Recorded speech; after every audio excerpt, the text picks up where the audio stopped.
Hi all അസ്സലാമു അലൈക്കും welcome back to our channel. നമ്മൾ ഇന്നത്തെ റെസിപ്പി നല്ലൊരു യമ്മി പുട്ട് റെസിപ്പിയാണ്. നമുക്കിതെങ്ങനെ ഉണ്ടാക്കാൻ നോക്കാം. വളരെ എളുപ്പമാണ്. നിങ്ങൾ ബ്രേക്ക്ഫാസ്റ്റിന് എന്തായാലും ഇത് ട്രൈ ചെയ്ത് നോക്കാം. അപ്പോൾ നമ്മൾ ആദ്യം തന്നെ ഇതിന് വേണ്ടിയിട്ടൊരു പാൻ എടുത്തിട്ടുണ്ട്. അതിലോട്ട് ഒരു ടേബിൾ സ്പൂൺ ഗീ ഒഴിച്ചിട്ടുണ്ട്. ഇനി ഇതിലോട്ട് ഒരു ക്യാരറ്റ് ഗ്രേറ്റ് ചെയ്ത് ചേർക്കാം.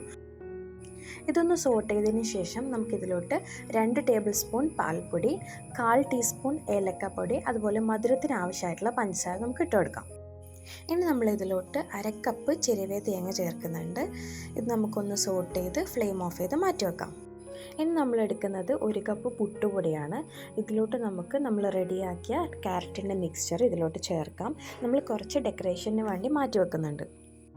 പുട്ടുപൊടി നമ്മൾ നനച്ച് റെഡിയാക്കി വെച്ചതാണ്. അതിലോട്ടാണ് നമ്മൾ മിക്സർ ആഡ് ചെയ്തിട്ടുള്ളത്. നന്നായി കൈവച്ച് തന്നെ നന്നായിട്ട് കുഴച്ചെടുക്കുക.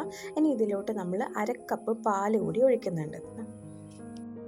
ബാക്കി പ്രോസസ്സെല്ലാം നമ്മൾ നോർമൽ ചെയ്യുന്ന പോലെ തന്നെ ആദ്യം കുറച്ച് ചിരവിയ തേങ്ങ ഇട്ട് കൊടുക്കുക. അതിനുശേഷം നമ്മൾ മാറ്റി വെച്ചിട്ടുണ്ടല്ലോ കുറച്ച് ഡെക്കറേഷന് വേണ്ടിയിട്ട്, അത് ആ ഒരു ക്യാരറ്റിൻ്റെ മിക്സ്ചർ ആഡ് ചെയ്ത് കൊടുക്കുക. നമ്മൾ റെഡിയാക്കിയ പുട്ടുപൊടി കൂടി ഇതിലോട്ട് ചേർത്ത് നമുക്ക് ആവിയേറ്റി എടുക്കാം. നമ്മൾ മുകളിലും കുറച്ച് ചിരവ തേങ്ങ ഇട്ട് കൊടുത്തിട്ടുണ്ട്. നമ്മൾ ഈ ഒരു ചിരട്ട പുട്ടിൻ്റെ ഷേപ്പിന് വേണ്ടിയിട്ട് ഈ ഒരു പാത്രത്തിലാണ് ഉണ്ടാക്കിയത്. അപ്പോൾ ഇത് റെഡി ആയിട്ടുണ്ട്, ആവി വന്നിട്ടുണ്ട്. നമുക്കിത് സെർവ് ചെയ്യാം. നമ്മൾ പുട്ട് അങ്ങനെ റെഡി ആയിട്ടുണ്ട്. പാൽ പുട്ടെന്നോ ക്യാരറ്റ് പുട്ടെന്നോ നിങ്ങൾക്ക് ഇഷ്ടമുള്ള പേരിട്ട് വിളിക്കാം. നിങ്ങൾ എന്തായാലും ഇത് ട്രൈ ചെയ്ത് നോക്കുക, തീർച്ചയായും ഇഷ്ടമാവും. Thanks for watching.